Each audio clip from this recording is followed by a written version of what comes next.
countries have been topics of discussion and debate in different events of the dialogue for many years. And of course, these countries cannot be more different. The differences between them are huge, but today's conference will be held in Spanish, and there will be simultaneous interpretation into English in our Zoom platform. You just need to click on the button at the bottom of your screen. During its 10th day mission to Latin America, Karim Khan, prosecutor of the International Criminal Court, announced two important decisions on Colombia and Venezuela. Both cases are very different. In the case of Colombia, they talked about the preliminary exam on crimes against humanity during the armed conflict. This examination had been ongoing since 2004 and concluded a 17-year mission in the country. In the case of Venezuela, the prosecutor announced that the court will investigate all the arbitrary detentions, torture, and other inhuman and degrading forms of violence under the administration of Nicolas Maduro, among other crimes against humanity. It is important to point out that it is the first time that the International Criminal Court has initiated an investigative phase in Latin America. To support this preliminary examination of the court, the main regional body for the Americas, the Organization of American States, invited a panel of 3 experts, independent experts, in 2017 to determine whether in Venezuela crimes against humanity were committed. Our moderator today, Santiago Canton, was a member of that panel, and he played a key role in this process.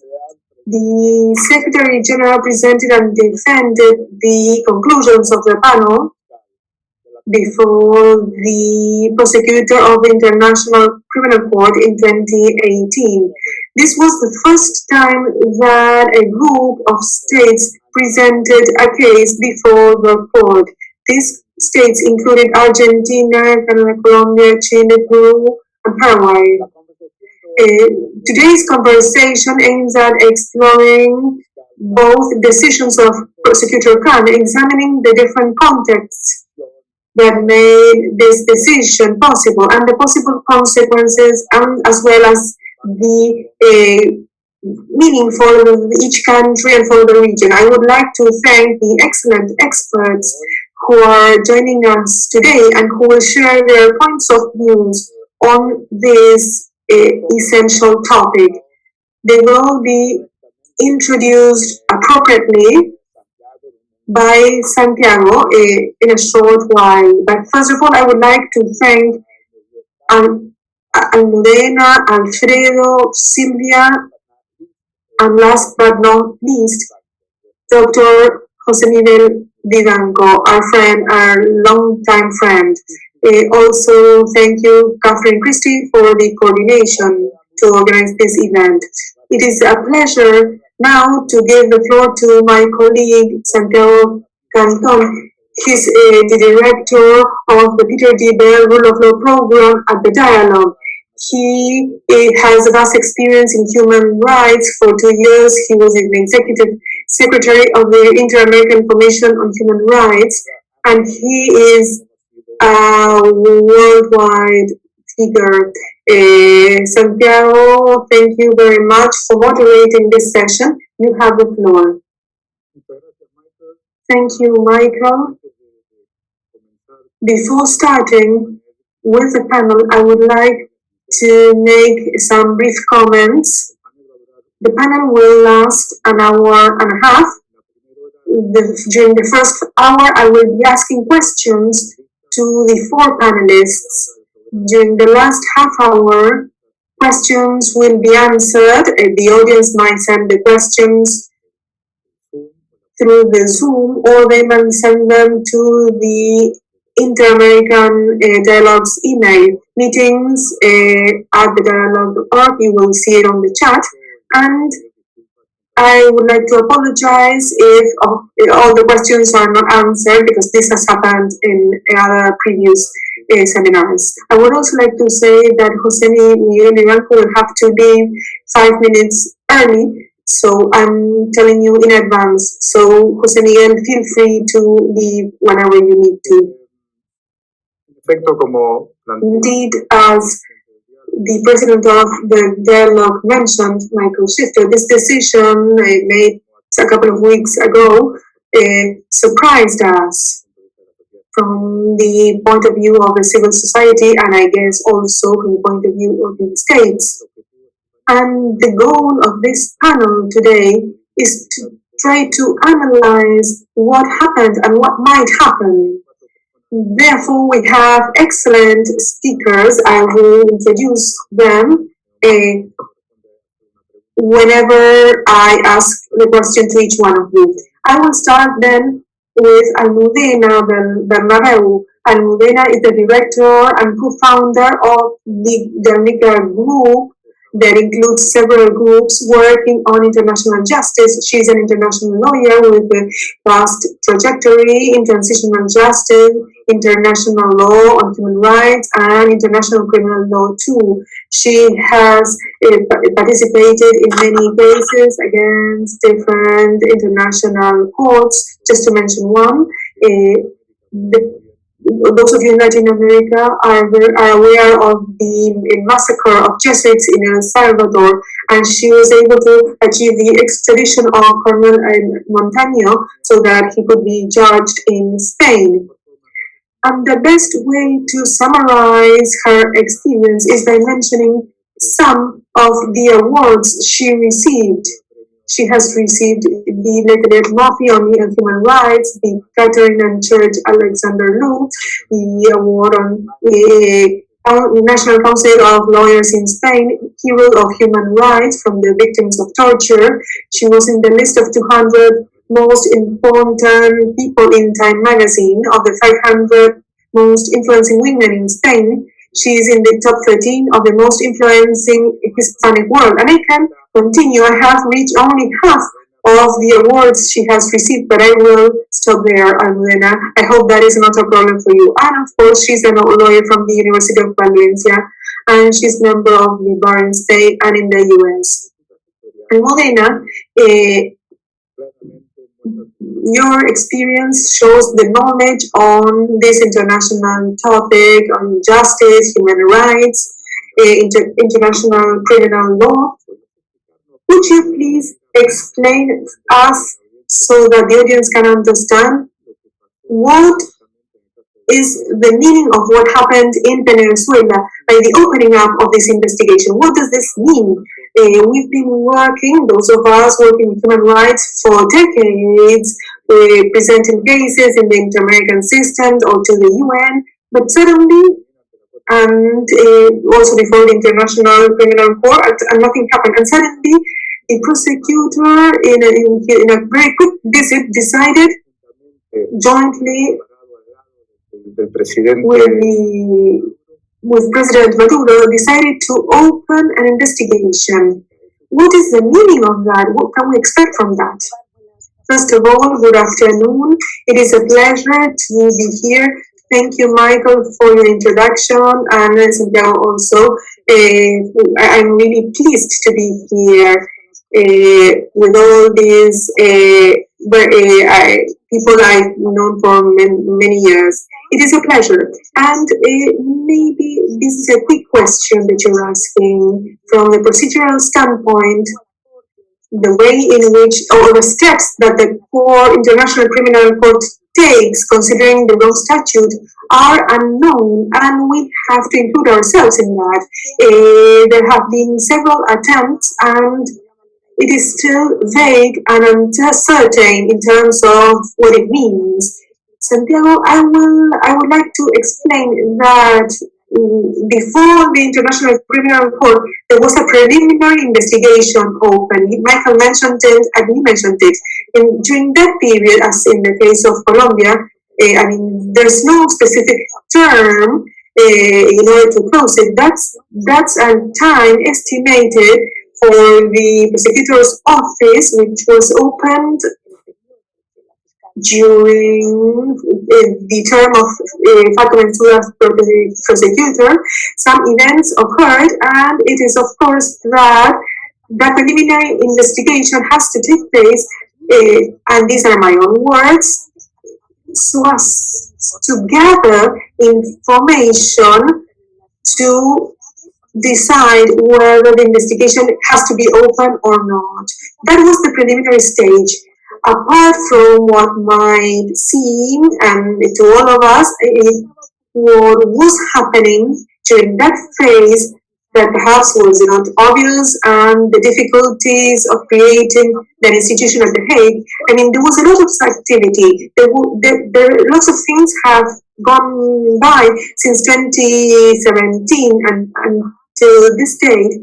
So there's, by the civil society and by the people of the office, the prosecutor's office, there have been attempts to gather systematized information, and Article 15 proofs have been, evidence have been analyzed, and so sometimes, I'm not familiar with it, but anyway, the Guernica group participated in some analysis and presentation of evidence in relation to crimes occurred in Venezuela. So all that information, there's a point in which naturally has an opportunity, it has a component of political opportunity, and we have to decide whether we move on to the investigation phase. That is the transition that we observed barely a week ago, and this is a decision to move towards presenting the case before the investigation team, and this enables the prosecutor's office to start questioning and investigating with his team and with his resources. I haven't seen this frequently, but the statute even states that he can go to the country, investigation units can go to their country to gather documentation and to make assessments in terms of complementarity and an analysis that has to be done to decide what is being done in Venezuela to determine whether this is legitimate or not. So this is the situation. Sometimes this might be confusing, but there are still people who will be in investigation. There are no charges yet. This is just the phase in which there is an active activity. In terms of criminal language, there are hints that a formal investigation has to be open. Muy breve, para que me respondas rápido y paso a very short question before moving on to Alfredo. So does this mean that we can tratar de try to interrogate people during this phase to determine who are the people responsible? The Rome statute expects some actions from the prosecutor's office, and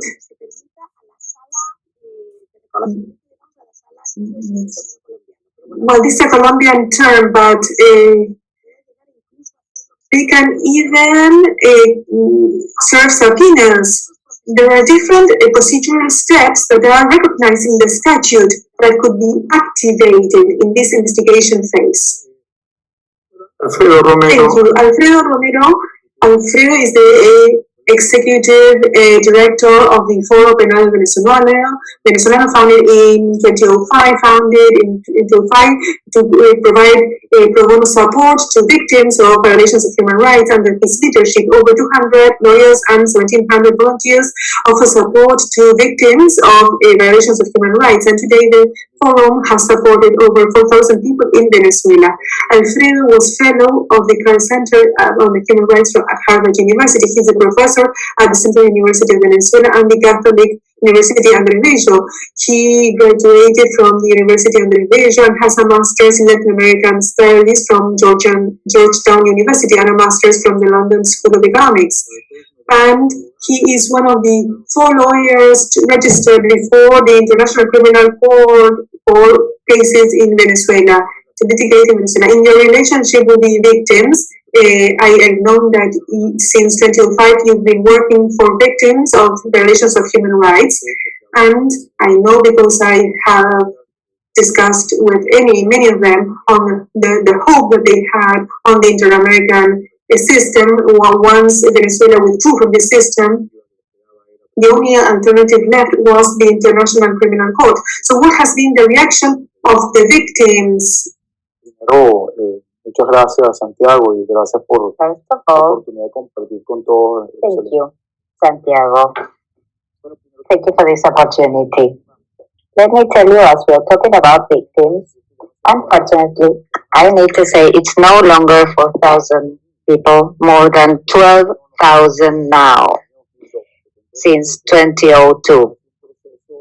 All this has been a process, a difficult process, and the expectation of this amount of people, the relevant amount of people vis-a-vis what may happen, as from the prosecutors from the ICC. The way we see this is opening of the investigation will give us the opportunity to formally open up the opportunity for victims to present their case. When we receive a claim or we have a family, a relative from somebody that has been detained, we have a protocol, not only at the national level, but at an international level, to, of course, go through the different levels. But in case of forced missing persons, we have now this window with this level for a preliminary exam to analyze if the prosecutor's office was to intervene because the Venezuelan state was not intervening. That claim is now being investigated. That is so important for us. It is not only the prosecutor's office window with a lot of torture claims that have been presented at the national level in Venezuela, and the ombudsman. These had not been responded in the case of tortures, for instance. So now the prosecutor's office know the name of the person that is detained, the person that is presenting the claim, and somehow they are aware of this situation. This will happen and happens with arbitrary detentions, with political purposes, and forced disappearances. This is so very relevant. Obviously, of course, as Almudena mentioned before, there is nobody that is responsible, established as a responsible person. We need to see this from these two points of view. Towards the past and towards the future. Towards the past, we need to have an investigation of what happened in the past. But we want no impunity. We need the investigation. It gives us a big hope. But for the future, this is very relevant as well, because the fact that the prosecutor signed an agreement with the government to start an investigation, we consider this will allow for this to prevent new crimes, or for the persons that committed crimes not to know that they are being observed in a proper technical manner on the part of the prosecutor's office. Thank you so much, Alfredo. Now, Silvia Serrano.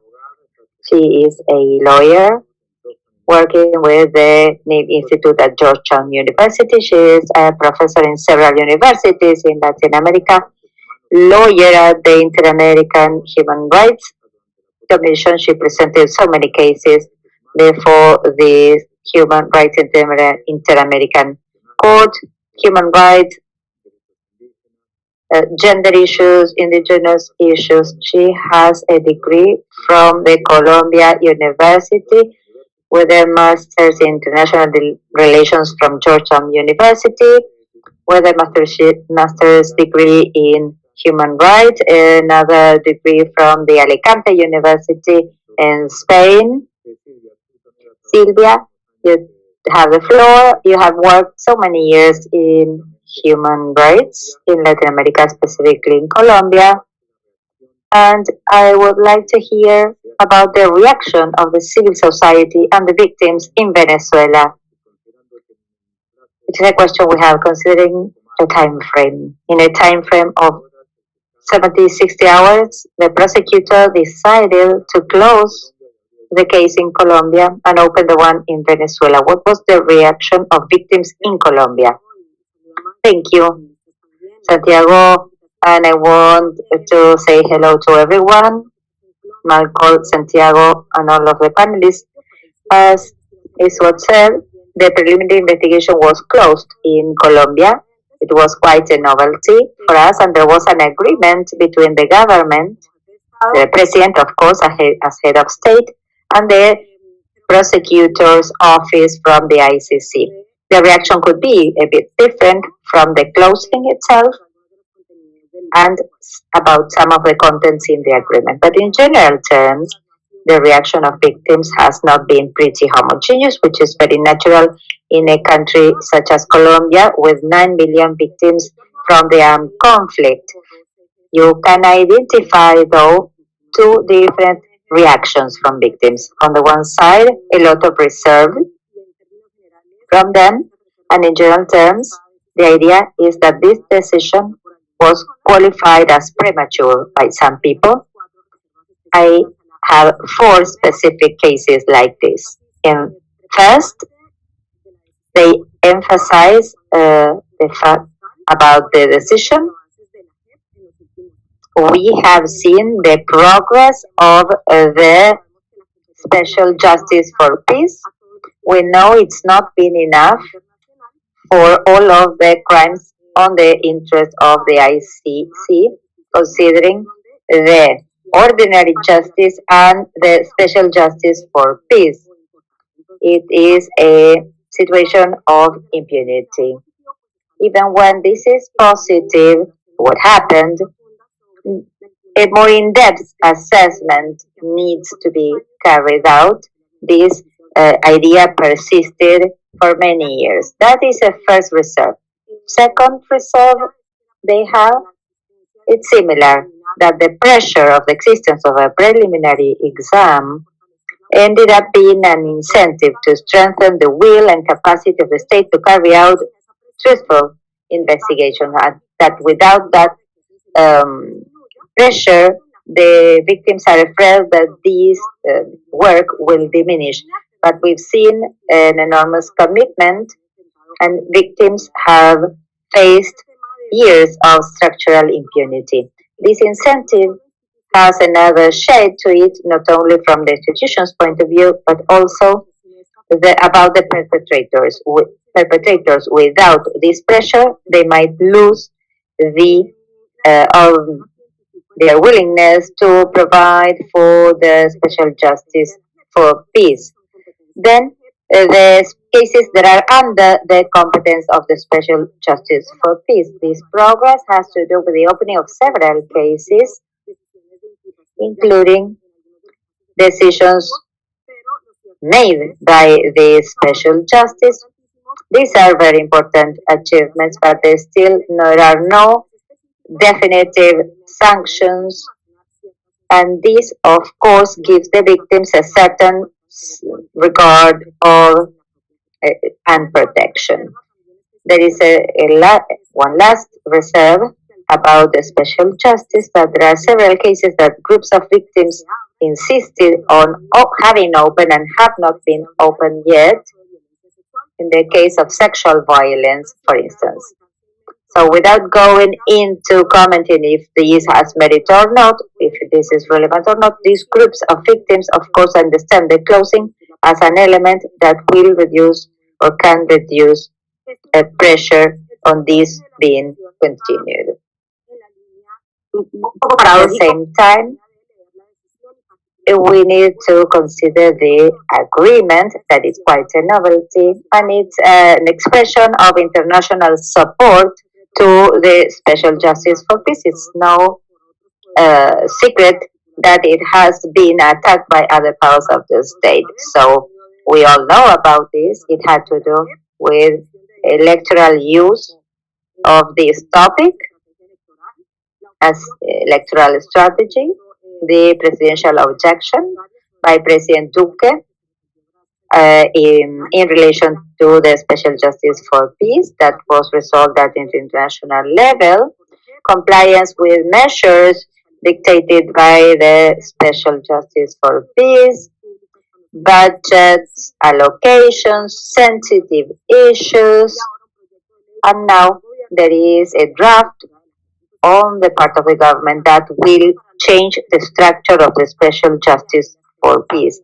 So people have hope on special justice for peace, but they have their reserves as well. At the very same time, it is required to have a very strong international support. They have felt very much threatened because out of all of this. So it's a bittersweet sentiment, but it's an excellent support to one of the few institutions that gave them some hope for truth and justice. Further, later I can discuss the commitments taken by the state in this regard. Thank you. I know this very much. I should have told you for you to speak a little bit more slowly because the interpreters might be getting exhausted the way we speak. All right, so now Jose Miguel Vivanco. He has worked at the Inter-American Commission. He founded El Segil, which is an NGO presenting cases before the Inter-American system in many cases. He's a professor. He was a professor at Georgetown and at Johns Hopkins University as well for advanced studies and numerous articles, interviews on human rights. He is normally seen in TV in Latin America and in the US. He studied in Chile and Salamanca for his master's degree. Jose Miguel, I know you need to leave earlier, so let me ask you a few questions. Do you agree with the analysis made by Silvia on Colombia in particular, and how some sectors of this Colombian civil sector on human rights may have reacted, and also not for Latin America in general? You know very well what happens in several countries in Latin America in relation to human rights. Do you believe that what happened in Venezuela and the ICC is an exception, or do you think there might be other countries that should be at least observed by the ICC?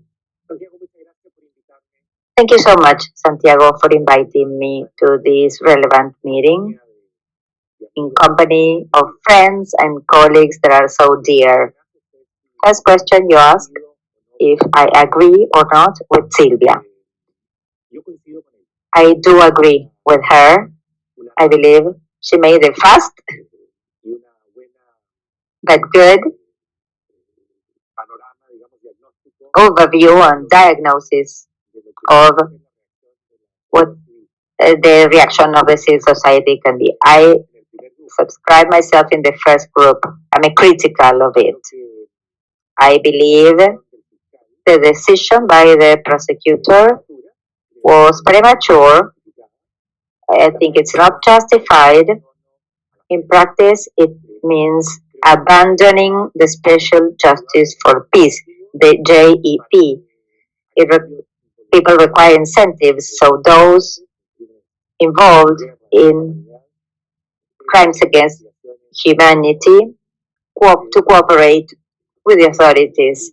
In Colombia, I think it's very easy and it's very logical that it's better for the ICC to be observant of the situation in Colombia instead of not being present, right? The two scenarios are very easy to deduct. Anybody can think of it. But I also believe that having signed this agreement, it's if the ICC withdraws, it's better to leave an agreement. So the agreement is valuable, but it leaves everything subject to interpretation. Now, then we will have to persuade the criminal court prosecutor that things are working in Colombia. Also, Duque's government needs to be persuaded that they don't have a control on the democratic center. This actually opens up a different new relation between the ICC prosecutor's office and the government of Colombia. Duque will be in power for what, 9 months, 10 months more. There are new candidates for the presidency. The agreement is signed with Duque, with this president. So I believe it's an error to actually oversize this agreement. I insist. I believe the prosecutor Khan was wrong in closing this preliminary investigation that allowed Colombia, which has an independent judicial power, to make a lot of progress in many topics, and it needs to be supported. Now, your second question about the rest of the region. Briefly, Santiago, let me say the following. I celebrate, of course, the decision by Prosecutor Khan of opening up a formal investigation. But I think he might have been a bit reckless in the case of Venezuela, and I'm very careful in choosing my words because of emphasizing so much the positive complementarity. The article that allows for that complementarity between the ICC and the state is part of the Article 18.2 from the statute.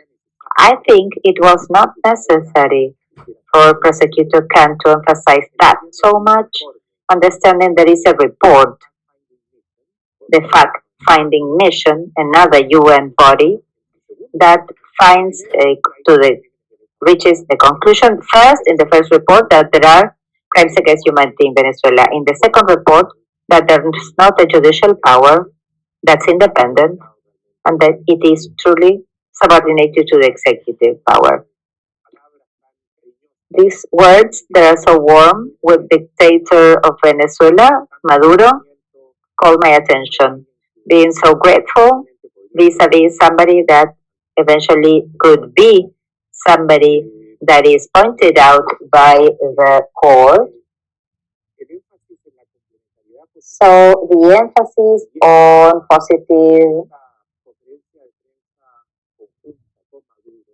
positive complementarity could generate confusion in Venezuela, in the government. We need to understand that if the prosecutor would be more moderate in its appreciations and just saying, we're undertaking a new stage of the investigation. I think so. But I think it's obvious that Mexico is a candidate as well for the ICC. And if I could, of course, Nicaragua is not the case and has not signed the Rome Statute. And unless it reaches the ICC, Nicaragua has support from Russia and China. The candidate that I believe is adequate for a preliminary exam by the ICC is Mexico because of the nature of the massive crimes and extrajudicial disappearances, tortures, and the volume of those atrocious facts, around 100,000 missing people. The official figures are 20,000, so the court could have a very good contribution with the case of Mexico. Santiago, we cannot hear you.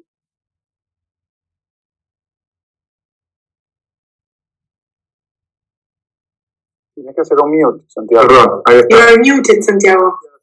Thank you, Jose Miguel. Now that we've finished with the introductions, I would like to tell you to feel free to add whatever you want to what the other presenters are saying. We want this to be an interactive dialogue. Meanwhile, we go back to Almudena. Considering your knowledge on the international systems, of international justice systems, and in particular, considering the knowledge of the prosecutor's office, and considering that it is difficult and complex for Latin America, this is something very new. I would like to ask you once again, what can happen? Imagine that all that we've said is true, that there were crimes against humanity and there are people who are responsible and that they are in the government. What can the court do? Can you mention examples of other cases? What might happen so that the audience can understand the impact that this can have? I mean, what's the end result? Well, let's take assumptions. I agree with my previous predecessors, in particular Jose Miguel and Silvia, in terms of complementarity. That's why we are going through this very strange situation. If we analyze what happened so far in the court compared to other countries, even with where there's been a trial, what might happen now is that the investigation aims at individuals, which is the objective and, let's say, the great achievement of the court and the Statute of Rome to determine individual responsibilities. This is just a great achievement. It's not like the responsibility of the state or of criminal organizations, but the responsibility of individuals. So probably we might find responsibilities among members of the armed forces or security forces or the members of the administration of Nicolás Maduro, ministers, and of course, if we discuss other responsibility theories which are not so common.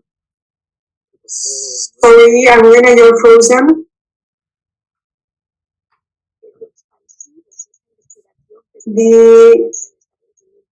What this investigation can say, well, that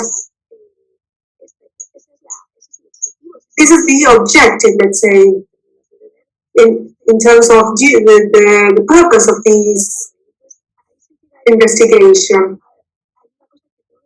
And there's one thing that I must admit, I don't understand the positive complementarity. I don't know what that really means.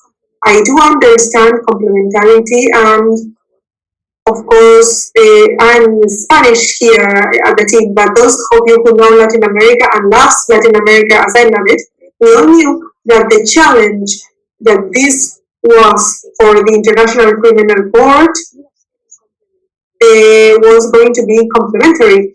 And I want to apologize if I'm too daring, because in very complex processes in Argentina, Chile, and Colombia, with repression, dictatorships, and violence by the state, institutions were functioning, and they were more or less accomplices.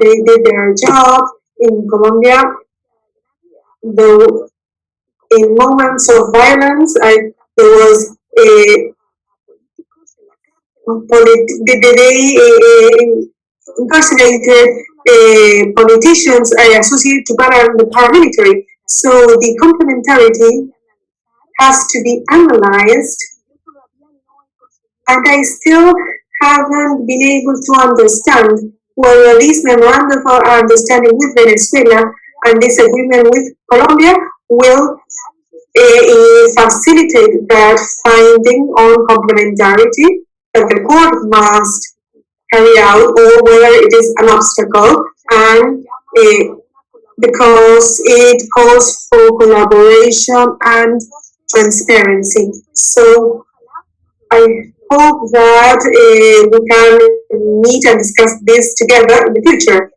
because when finally there are people who can be directly identified as responsible, well, we have to define whether the state is unwilling or unable to continue. So this tends towards presenting charges against individuals. Yes, Jose Miguel, I'm not sure if we totally agree here, but it is important to point it out. I think that the judicial power in Colombia is not comparable to the one in Venezuela. They are completely different. I am super critical of the different levels of impunity in Colombia, but we must admit that even in the worst cases, even for the judicial power, and I'm not only talking about judges, but also about prosecutors and the FBI of Colombia, have proved to be very brave, and generally speaking, of course, there are exceptions, and many have been willing to risk their lives. And this is not the situation in Venezuela since 2004 to this date. So we agree on that. Yeah, totally. So if we agree on that, then positive complementarity for those who are listening to us means giving an opportunity to the state to do justice. Well, I think that it is kind of naive by prosecutor Khan to believe that he will achieve results in the context of Venezuela, considering especially that Venezuela's prosecutors are dedicated to covering, and judges operate in the same line. So what would happen now? Maduro's dictatorship, according to Article 18.2 of the statutes, has 30 days to go before the preliminary issues move, and in those 30 days, the dictatorship has the chance, or is offered the possibility, to show what they are willing to do, even, for example, a reform in the judicial power, etc. So they have 30 days. A prosecutor has no term to assess that. There's no term. This can be indefinite. This can can lead to a discussion where all the evidence, including the fact-finding mission from the UN, can prove that there is no chance of having local justice. In exceptional cases, when there's an author or a hitman identified, they never assess his responsibility of command to determine who gave the orders. And we all know that this is a dictatorship. It's a pyramidal system with a hierarchy where Maduro and leaders are directly involved. So this emphasis by Khan will lead to a limbo, legal limbo probably, and also offers the chance to make this process political rather than legal. Thank you, Jose Miguel. Alfredo, you work every day with the judicial power in Venezuela. Do you have any comment regarding what Almudena and Jose Miguel were saying? Well, definitely the judicial power, as we said before, it is not independent, and we even know that has been used as a tool for political persecution. The scheme where a judge, the provisional judges, they are the ones who try to create this facade, let's say, of preventive measures or pre-trial detention, which is basically what occurred with over 15,000 or 16,000 people arrested in Venezuela. This is important from the analysis point of view, and we have to take into account that less than 1% of the people who have been arbitrarily arrested have been accused, and I must say that they have been incarcerated and excarcerated basically for political reasons without any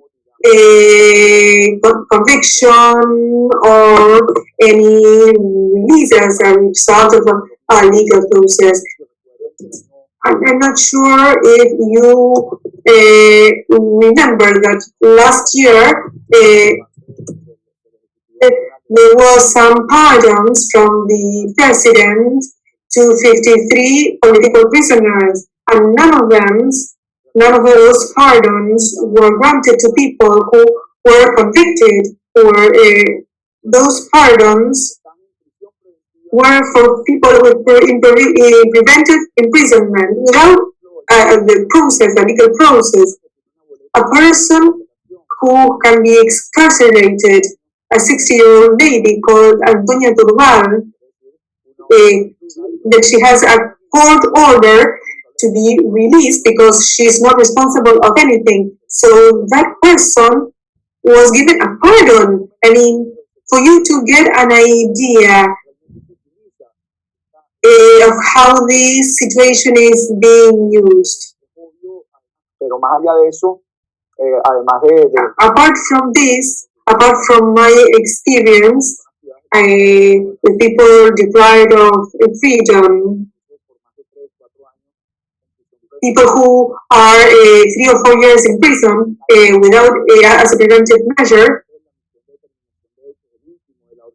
we have to determine what happened in the UN, where they clearly explain how the judicial system is not only not independent, but apart from that, like Jose Miguel was saying, is used as a tool of political persecution, as a facade, let's say, as a disguise, so to hide that they and to say that they are not what they are actually.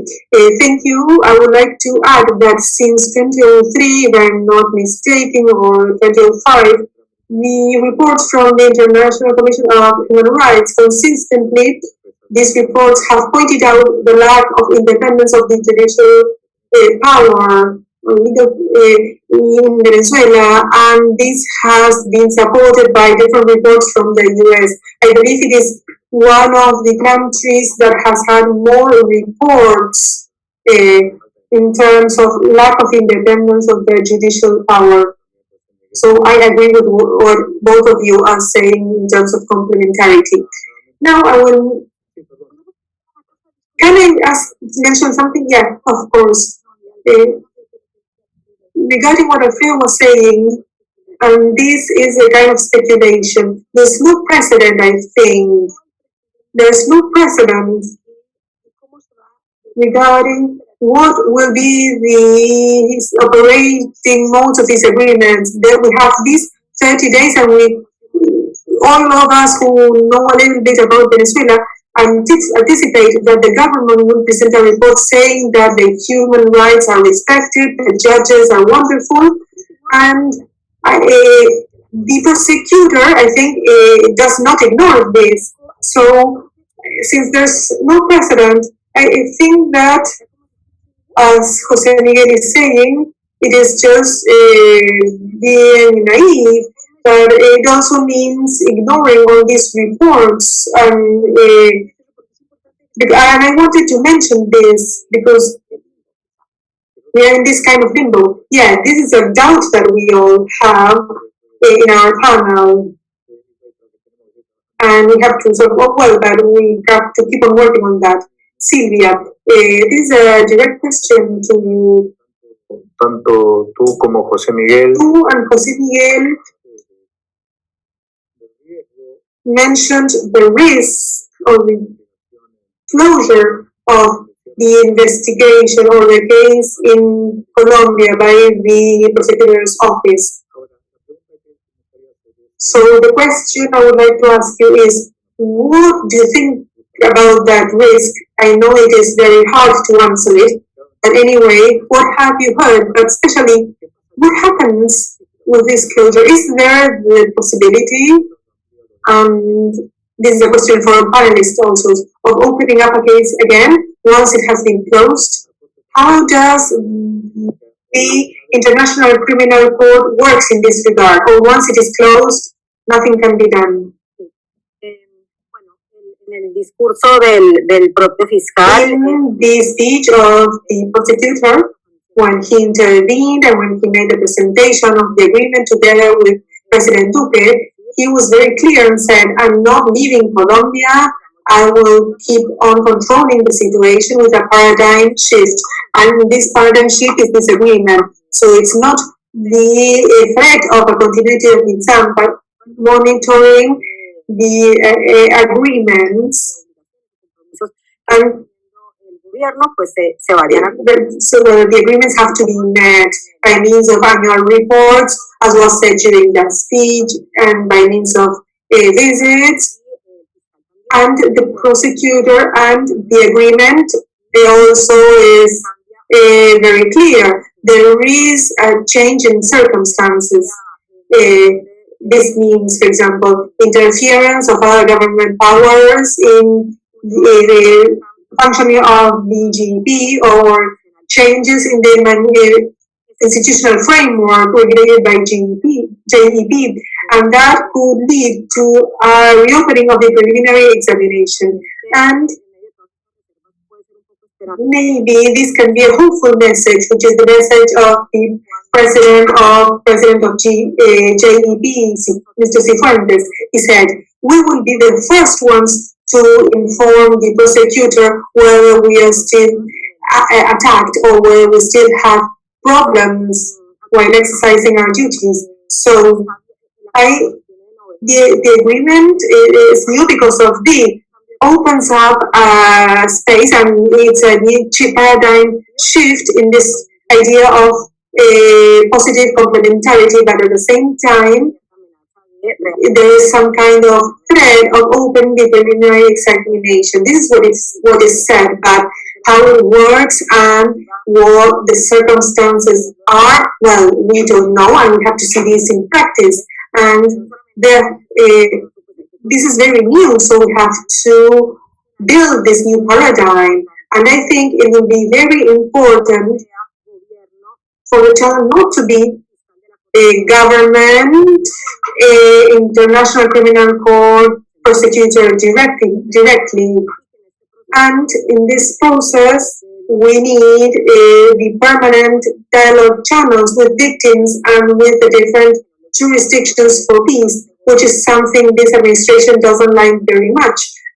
As you might remember, and comparing it to the Inter-American system, these special jurisdictions requested for hearings before the International Commission of Human Rights to present the first annual report and to mention many of the challenges they were facing. And the Colombian state was against the JEP talking with the CIH, and they even decided having this private hearing, and even with the private hearing, the Colombian state didn't show up. So it is essential that during this process, dialogue continues not only between the office and the government, but also with the different bodies that they are trying to protect, and also with the groups of victims. And I think that there's a paradox here.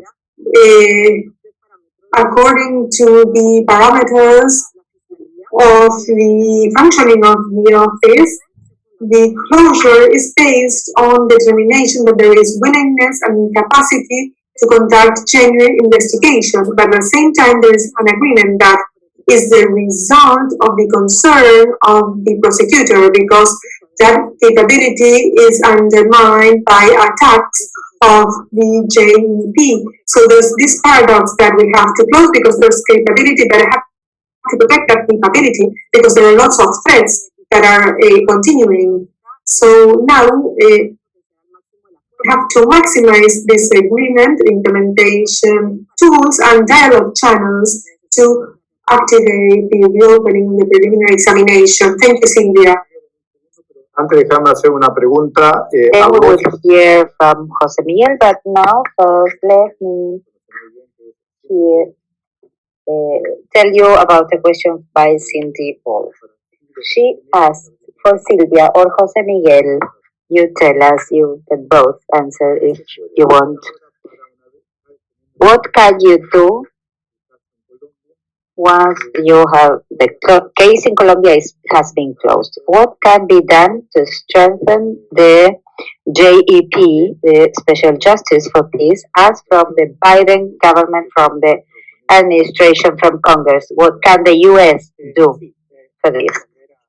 Well, before answering this, let me tell you that the agreement reached with the Colombian government and the ICC prosecutor, it is not an initiative from the ICC prosecutor initiative. He wanted to simply close the preliminary examination. The agreement was made, if you want, specifically from the Special Justice for Peace, the JEP. It's not that the prosecutor has doubts. He left Colombia happy by closing this examination that wasn't possible to be closed for 17 years. You're making an analysis that's very light on the situation, but happily they have the agreement. Second point, both the agreements in Colombia as well as the agreement in Venezuela, it seems it puts the ICC prosecutor in a relation that I would qualify as promiscuous. And I don't think that's in the best interest of the ICC prosecutors to get into that kind of relationships, because it weakens the position of the prosecutor's office. My concern is that it's sending a wrong message to these two governments. What can be done? A lot on the part of Biden's administration. A lot can be done because the JEP needs all of the explicit support from the international community, both Europe and the US. The JEP is alone, with exception of the support of the Colombian civil society.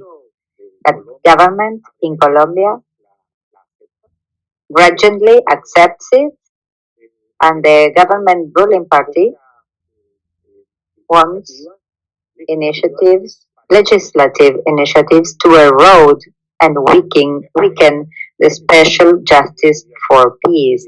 There are big leaders in the political ruling party that are constantly questioning the JEP, their findings,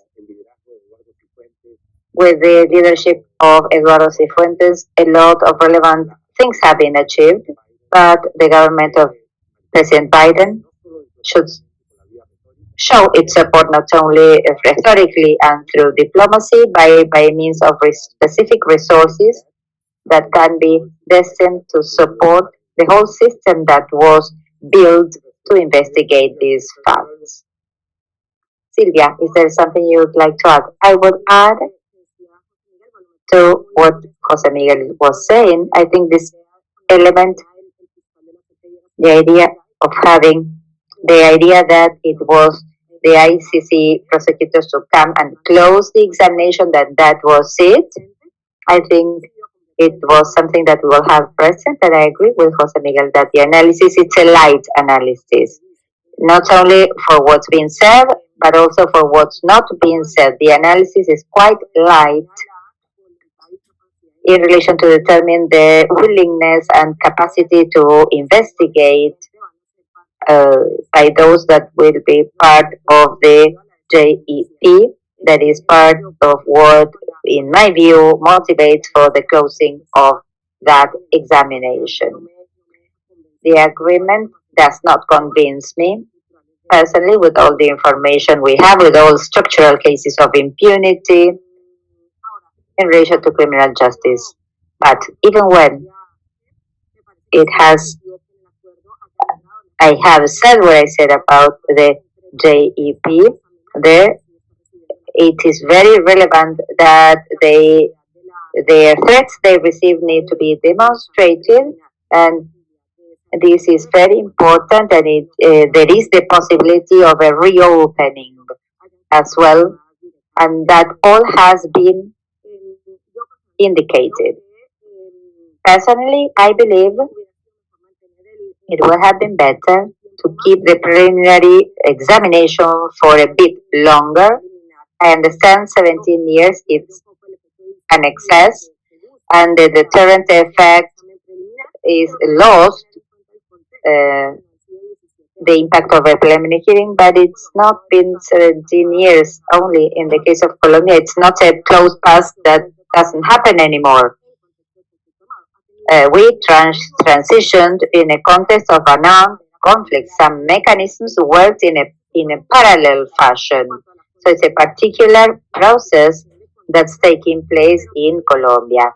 But in terms of institutional novelties that took place throughout these 17 years, the paramilitary moved, JAIP was created. These have an impact in the dynamics of the investigations, what happened with the FARC, then the creation of special justice. So Colombia is a special case, and for all these reasons, the continuity of surveillance was justified in my view to obtain better results, more specific results, in my view. Thank you, Silvia.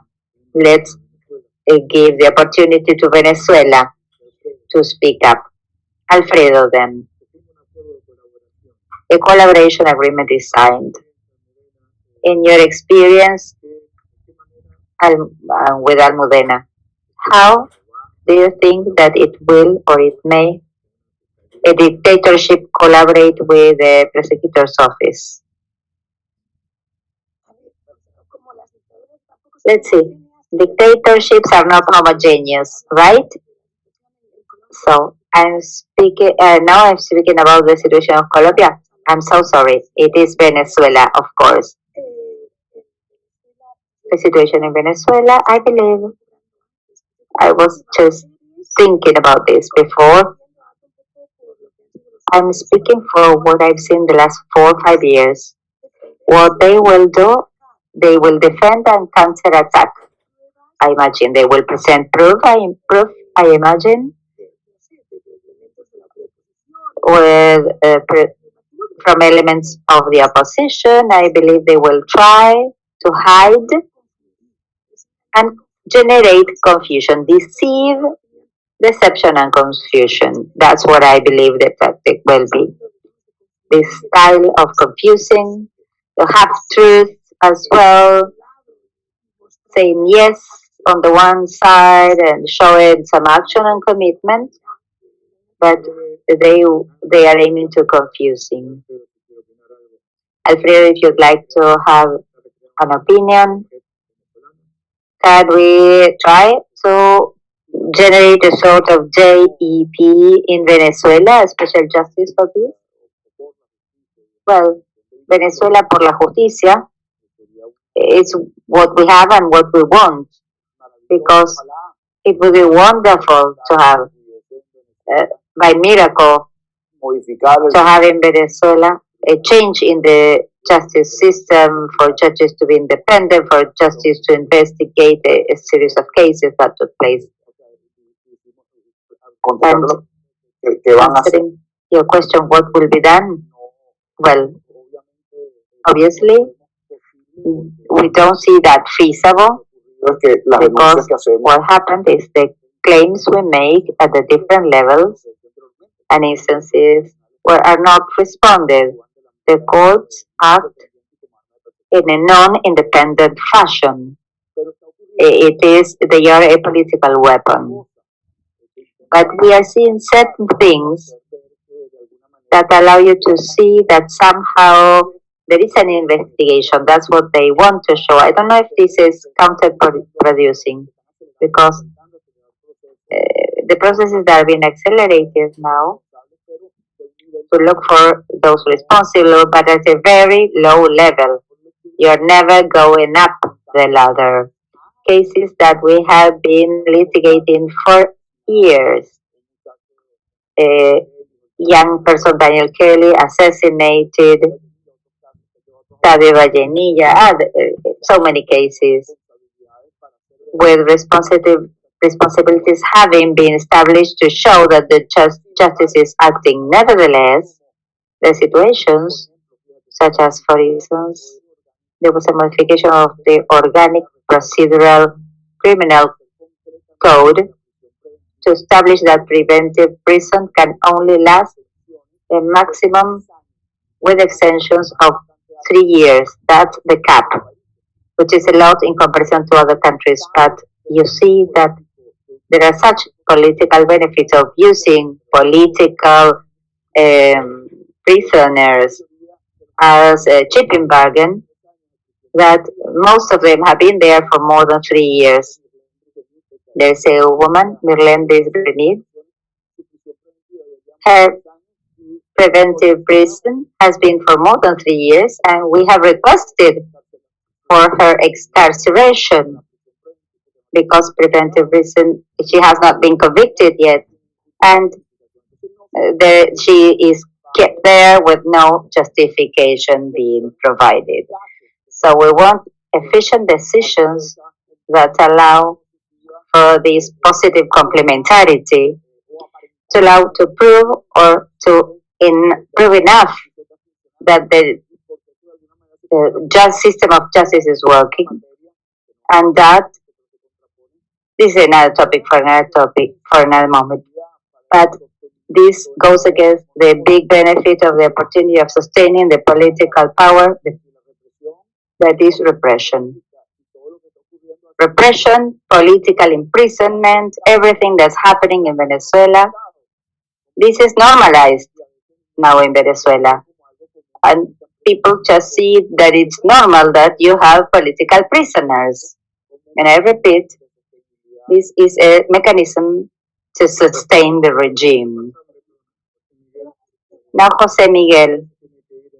Jose Miguel needs to leave in 5 minutes time, so let's give him the floor before he leaves. In your experience, Jose, negotiation processes, peace negotiation processes in the region, what impact does the decision of the prosecutor of opening up an investigation with the process you have in Venezuela? It should have a big impact. I believe the reasons why the dictatorship sort of has some indications of wanting to negotiate something. The opposition has to do with 2 reasons: sanctions imposed by the US, financial, oil type sanctions, as well as individual sanctions of canceling visas and asset forfeiture for corrupt people, and then international cooperation behind these topics. This is behind the interest of the regime for gaining some legitimacy, for alleviating the load that the international community has. But here, what is important, as you and Michael said at the beginning of the meeting, this has no precedent in Latin America, and it comes together or related to references to positive complementarity. This press meeting with this gratitude to the dictator for having allowed him to be there working for 3 days. I'm afraid that the risk the prosecutor has with this overacting in Venezuela is to generate confusion in a Venezuelan dictatorship. It's very, very important for the dictatorship to understand that this goes for real, and that there can be personal criminal investigations for the regime, both military, the civilians, and the judicial power for crimes against humanity. If they believe they can manipulate the process, delay it, gain some time, and confuse the ICC prosecutor, and with this losing impulse or drive and incentives for a negotiated agreement, I think we all lose. And the only one winning is Maduro. So I insist, the decision by the prosecutor is valuable, it's important, needs to be celebrated and highlighted by all of us. But the emphasis he placed, I believe, may generate confusion in Maduro's dictatorship. What you just said, Jose Miguel, about negotiation, can somebody end up in jail, you say? I think so, by the ACC. You think so? Yes, they have the faculty and the power to do so. These procedures, unfortunately, take place in a long time frame. But just the fact of discussing positive complementarity, they are giving away 1 year to the Venezuelan government, even when they have not spoke of any time frames. I believe that at least we're talking about at least a year to see if what they are doing in Venezuela adjust to the standards of the Rome Treaty. Thank you, Jose Miguel. We release you. Thank you for being here with us. We'll see you at another time. Thank you, everyone. Regards. Almudena, we hear you. It was about what was being said. I wanted to say something. We're talking about confusion and signals. It is a matter of the shallowness of that these agreements present. I don't know if that's part of a strategy that they need to be vague, but as Silvia was saying, what does this mean? What does the agreement mean? Do I sit down in Colombia? Do I meet with the JEP? I mean, they are shallow. We don't understand the context. He was saying it will be a year. We need to see what Maduro's administration does, but it calls for processes that I'm not truly understanding. I hope the implementation of the agreement is where we see as a civil society. Perhaps we need to have a key role in the next year and a half, 2 years in the implementation of these agreements. Thank you, Alfredo. We hear you.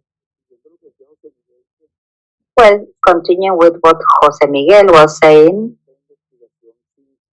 this investigation is not so effective, but we need to consider the opportunity, the credibility of the ICC. If the prosecutor in investigating Venezuela just lets it run in time, that goes against them. This goes against the credibility of the ICC. And we can discuss this, but because of different situations, there have been certain opinions, if you want, about lack of effectiveness and credibility on its part. So I think the Venezuela topic, it's an opportunity. The time, I believe, plays against the credibility of the prosecutor's office and evidently this hope that there is. I think it's an element that I don't know. I'm not in his mind. I don't know how a prosecutor can think, but I don't think he believes that time is in his favor. So we're getting close to the end, and this is a question for the three of you. In some way, this is a very significant change for Latin America, because this is a region that has been used to having the inter-American human rights system as the last resort, who seek for state responsibility. But suddenly, there's the International Criminal Court with huge power to investigate, to punish, and to incarcerate individuals who commit crimes against humanity. And we know that there are some other countries that commit these crimes too, but can this imply a change, a positive change for Latin America in terms of the strengthening of the rule of law or our judicial powers, or will nothing change? I think yes, in a complementary way to what the Inter-American system of human rights can do. The validity of this preliminary examination, and I agree that the closure was premature, had a huge impact in Colombia that can be measured in different ways. Within the framework of the peace accord, having this preliminary examination contributed to avoiding a general amnesty incompatible with international obligations. And also it favors the creation of a robust justice system, a repair system. Also, the validity of this examination contributed to promoting paramilitary leaders that undoubtedly this has had contributions in Colombia.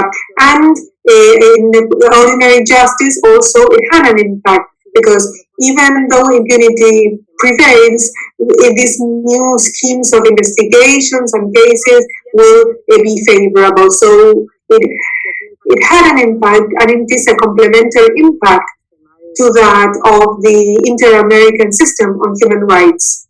Almudena? This is a personal opinion and technical opinion. I think it can have the potential, because it can coexist with the Inter-American system, which has done great things, not only for the region, but also for the rest of the world, in making states responsible with this individual criminal component, which is a lawyer. I think we have been short on establishing responsibilities. And this is my personal opinion. there's a double opportunity here. Working in Latin America is also an opportunity for the criminal court and for the prosecutor's office. Alfredo mentioned this because of several criticisms without assessing them to the court. Latin America has led the fight against impunity and transitional justice processes, and with all these setbacks, there were also great breakthroughs. And this is a challenge that the International Criminal Court should welcome, and with respect and humility, because they can cooperate mutually. But I think it is a good opportunity. Alfredo, it all depends on the effectiveness or on the results obtained from this investigation or process. I think that the question and analysis is very important, because for sure what the prosecutor's office and the International Criminal Court do can have an impact on the future of the region. For example, in terms of the use of for revenge or for persecuting or for impunity. And even what seemed to be happening in Venezuela, and which was the normalization of violations of human rights to sustain this regime in power. So if something is really achieved, this will produce a positive impact in Latin America. But if the prosecutor is influenced by political aspects and by peace negotiations, which do not aim to achieve justice, but only to gain political spaces. So if he's influenced by that, and if the situation, and if the prosecutor is overwhelmed, then it will be exactly the opposite. So the hope and the opportunity he has to make justice, which is the motto of this criminal forum that I represent, if that chance is not taken seriously and objectively and timely, in a timely manner, it can also be a double-sided weapon. So thank you very much. And before giving the floor to Michael Shifter to close the event, personally, I would like to thank you all. This is a very complex topic, which is the action of the International Criminal Court, and possibly experts have doubts on how it is operating and how it should operate. But this panel shed some light on this issue, and we are just seeing the tip of the iceberg.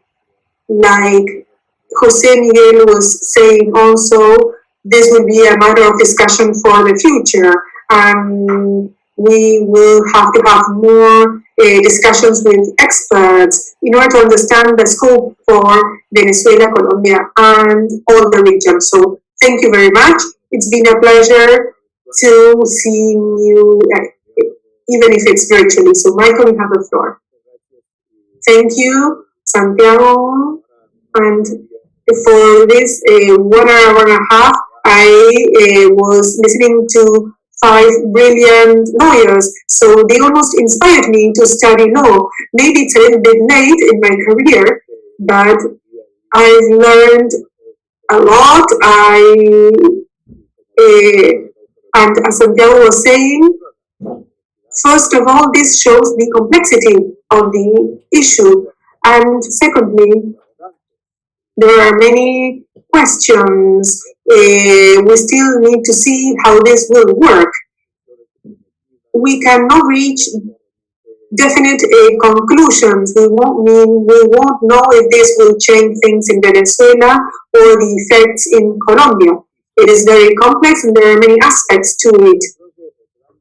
But the great value of this panel is that now people know what to follow, let's say. You mentioned the studies that have to be examined and monitored, because for sure this will have a strong impact. And this is a very valuable and important contribution. So thank you very much for your participation. I'm sure we will keep